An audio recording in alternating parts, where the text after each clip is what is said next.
Hello everyone and welcome back to another video on the channel. Today we are going to be talking about yet another episode of WandaVision, episode 6, and as you guys saw from the last few episodes, things have been getting really crazy. So of course I'm going to be talking about spoilers for this episode and the past 5 episodes because we're starting to learn and solve a few mysteries with 3 episodes left. It's about dang time that we're starting to learn some things, yet a lot of questions are still left unanswered. So let's just jump right into this episode. But I also want to talk about my extent of knowledge for Marvel because I got a comment in my last video just kind of complaining that I wasn't as knowledgeable into the comics as, you know, my name of the channel, the Unprofessional Reviewer, would be in this subject. So if you're coming here for like an extensive knowledge of the comic books, you're not going to find it here. However, I did do some research, so I know some things now which I did not know before, which I will get into what my thoughts are of what's possibly going to happen in the rest of this season. So now that I have some knowledge, let's just jump right into this episode of WandaVision with a little bit of a recap and my thoughts. And I will thank Twitter for letting me know that this episode was a riff on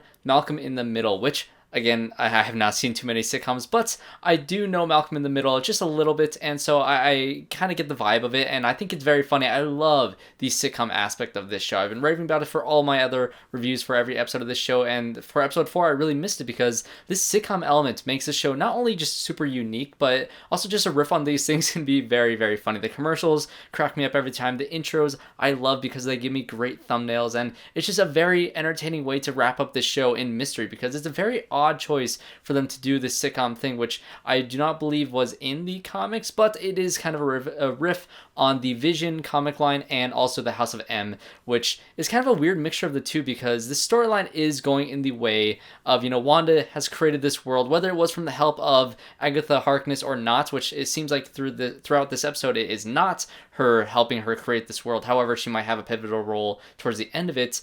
But it is kind of that same storyline of Wanda, like, struck with grief, going to Agatha Harkness, asking her to basically help her create this world, and in doing so, having Vision come back, or having these elements, these people that she has lost, come back to life, or changed reality in general for Magneto in the comics. Again, I'm not an expert. I read the wiki page, and the wiki page is probably wrong, but that is my very extensive knowledge of the comics, so please forgive me for that, and let me know in the comments down below if I was wrong in anything, or if I got the general gist of things. But this episode starts off with, of course, Evan Peters coming back as Quicksilver from the X-Men movies, but in this show, in this universe, which is, again, very weird, and they actually reference it in this episode. He references that he does look different. He doesn't know why he came back different, or maybe it's because she didn't want to bring back a face that would bring back other past traumas, which you see later in the episode. He transforms himself into the dead version of Quicksilver in a quick little turn that happened with Vision a few episodes ago, again in a very creepy scene. But to get these little hints that maybe she doesn't know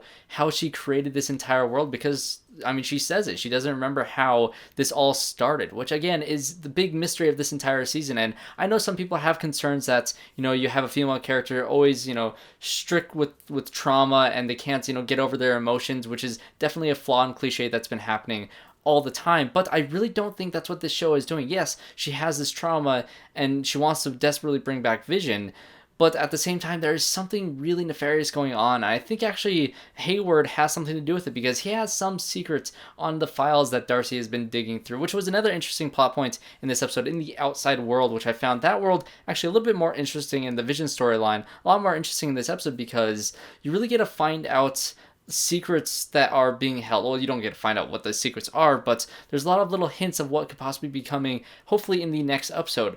This HAYWARD character has a big secret that he's hiding, and DARCY almost got the files before Vision walked out of the gate and started fading away. And that's another thing you learn is Vision is truly dead. He cannot leave this zone, to a point where Wanda actually expands the border just to save Vision. So she has some control over this because obviously the NPC type of control that she has over these people in this town only happen in a radius around the characters that are involved with Wanda. And so when Vision goes off on his own, he sees a lot of creepy people just standing around, you know, doing tasks over and over and over again, like NPCs in a broken video game. And it's very, very creepy, but also really funny just thinking about that idea and that concept. but Vision starts fading away once he tries to break out of the border, and a very traumatizing thing. And even Evan Peters has a funny joke, oh, your dead husband's not going to die again, because, I mean, he's already dead. And that caused Wanda to freak out once again. So a lot of interesting bits and pieces that you learn for especially Vision, because he's really diving into this outside world. He doesn't remember who the Avengers are. He doesn't remember who he was before this incident. He doesn't remember anything. And I thought that was such a great scene of Vision talking to Agnes in the car. That was just really unsettling, because you get to see Agnes again. Like I said, that I don't think that she had something to do with setting up this whole thing anymore. I had a theory that maybe she was part of this whole thing, that she was actually behind everything, but after he kind of zaps her brain and lets the true Agnes come out, she says that, you're dead, am I dead? And you saw little bits of that in the trailer when that first came out like a few months ago, but she really has no idea what's going on here. And in the comic line, Agatha Harkness has a pivotal role towards the end of the comic of reminding Wanda that her children are actually not real, that her children don't exist, and that is what helps Wanda kind of learn what's actually happening. And I think that's going to definitely happen within the last episode or the second to last episode. I think that's going to be a pivotal moment in the entire show, and for this character of, realizing that her kids are not real. And again, with the kids start having their powers in this episode. So you have Billy getting his telepathic and magical powers that he has in the comics, and obviously Tommy is another speedster running around like crazy with Quicksilver, which is really fun. And so there's a lot of interesting pieces that you're finding out that's building towards this reveal that these kids are not real to Wanda, and whoever is doing this to her, I think, is a very interesting storyline to follow. And again, a lot of things happen in the outside world. So Monica Rambeau, Jimmy Woo, and Darcy were all basically banished from this place by Hayward, and they all had to leave, but obviously, they're not going to leave. They're going to fight back, and they're going to try to get back in this area. And right now, Jimmy Woo and Monica Rambeau are driving off because the border's expanding, and they were an hour away from meeting this mysterious person, this astrophysicist that's supposed to help Monica get back inside the border, which you also get to see that her blood and her I guess, cells within her body has physically changed and been manipulated because she went through the border twice. So going a third time can really possibly affect her in a dangerous way, and that could lead to her getting her powers that she has in the comics. So that could be a very, very exciting thing to see, that by the end of the show, Monica Rambeau can have her superpowers that she has in the comics. And so with 3 episodes left, I'm really looking for some answers in the last 3 episodes, because obviously we better find out who this astrophysicist is in that storyline, because all of the sword installation that was outside of this gate has now been overtaken by the border, and it's turned into like a clown circus thing. The helicopter turned into a hot air balloon, the tents turned into a circus tent, and the soldiers turned into clowns. Very, very funny. But this entire board has expanded to such an extent that they basically absorbed this entire operation that's happening. And so now it's just Hayward, a couple other dudes, Monica, and Jimmy. That's it. Those are the only people outside of this. They're going to have to recruit new people, so we better find out who that is.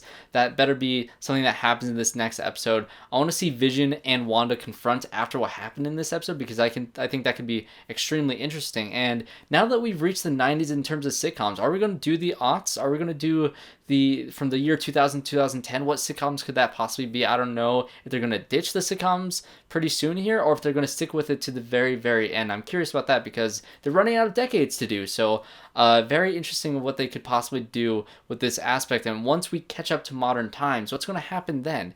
Is she going to break the sitcom thing? Is the whole world going to change? Because that's another thing in the House of M comics, is she essentially wants to change the world for her father, which they also mentioned the mother and father quite a bit. So Magneto is probably going to be coming into play, and I think what they can do, I saw somebody talk about this, was, I think it was the guys from Heroes Reforged, who has some great videos on WandaVision. If you want to check them out, they have a lot of great insight, but they do these commentary and reaction videos for the series, and they mentioned that if the parents are mentioned, which they were heavily mentioned in this episode, it could possibly lead to seeing who Magneto is in this world. I'm not exactly sure who Wanda and Pietro's mother is in the comics, but Magneto plays an entire, very important role in the House of M comics, because Wanda essentially wants to change reality for him or against him, because by the end of the House of M comics, she basically gets rid of all mutations in the world. And so that was a huge big deal. She even got rid of Magneto's powers. And so that was the end of the House of M comics. So I think they could actually do a reverse in this world of she expands this border, she covers the entire world, and she actually introduces all the mutants into this world and gives everybody their powers. And so I think that's how this movie or this series is going to end. I think they're going to be basically a twist on the House of M comics. Maybe we're going to see a Magneto reveal, whether or not her parents in the show are played by Fassbender or Ian McKellen. Who knows who the cast is going to be, or a completely new actor playing this character in the future of the MCU, which I'm kind of hoping they go in that route, because I think they can do some interesting things, because, you know, we're in the year 2023 or 2024 now. So there was quite a big jump. I think it's 2023. So I'm not sure if the age thing actually matches up perfectly for how old Magneto should be in this show, or if he's a little bit too old now. So there was a lot that happened in this episode. I have guaranteed that I missed something or got some bit of information wrong. So I'd very much appreciate you guys' comments in the comment section down below, either telling me off and telling me how wrong I am, or, you know, just commenting on the video and loving it, because I am very happy to talk about WandaVision. I'm very passionate about the Marvel shows and movies. I'm not an expert in the comics, but I do love these movies and shows so much. So thanks guys for watching this video. Subscribe, comment down below, leave a like on this video if you guys enjoyed, and I hope to see you all in my next one. Very excited to see what the last 3 episodes hold for this season.